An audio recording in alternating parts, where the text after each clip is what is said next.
It's day 3 and we're making progress, as the motorcycle manuals tell us. We've got a number of different destinations to get to today, and so we can't really afford to hang about.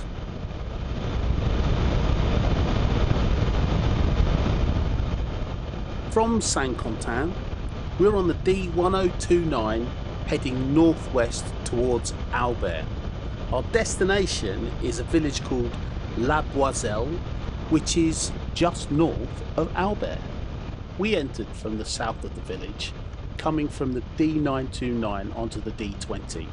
We took a right where it was signposted for Le Grand Mine.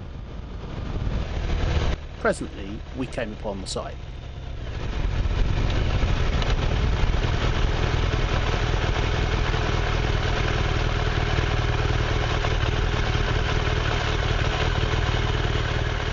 This is the result of a mine that was exploded, marking the beginning of the Battle of the Somme. It was created by the 179th Tunnelling Company Royal Engineers by basically digging into the chalky soil underneath the German lines, leaving stacks and stacks of amatol there, and then at 7:28 AM on July the 1st, 1916, they blew it up and they made a hell of a mess. This signalled the beginning of the Battle of the Somme.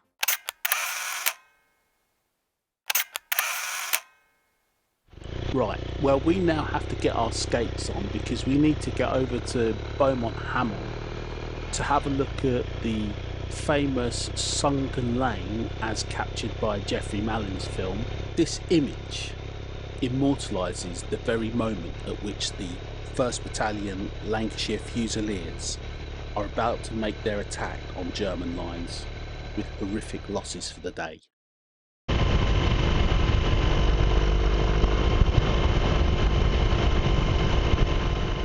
We're also going to look at the memorial to the 8th Argyll and Sutherland Highlanders, and from this vantage point we can also see Hawthorn Ridge and the cluster of trees that represents where the mine that was placed there went off.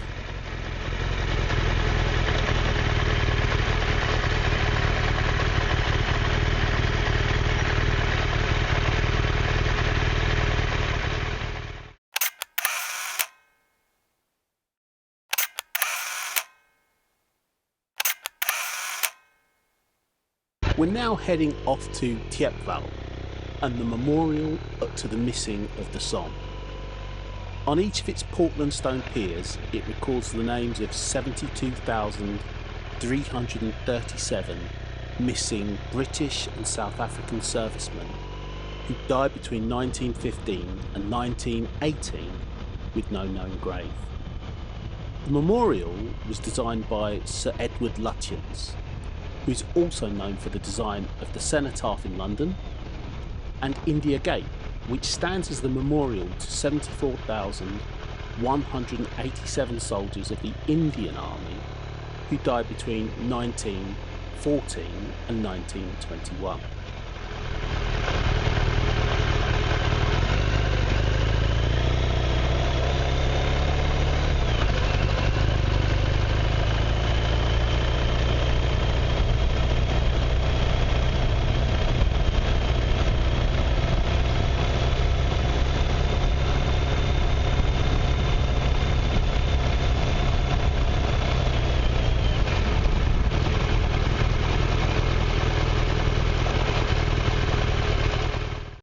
At the foot of the memorial, you see the Thiepval Anglo-French Cemetery.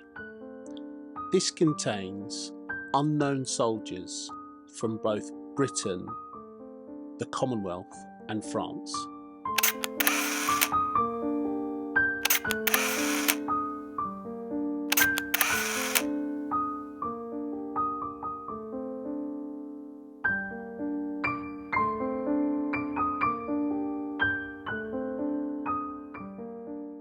Lance then says, "Come on, we need to go back to Albert.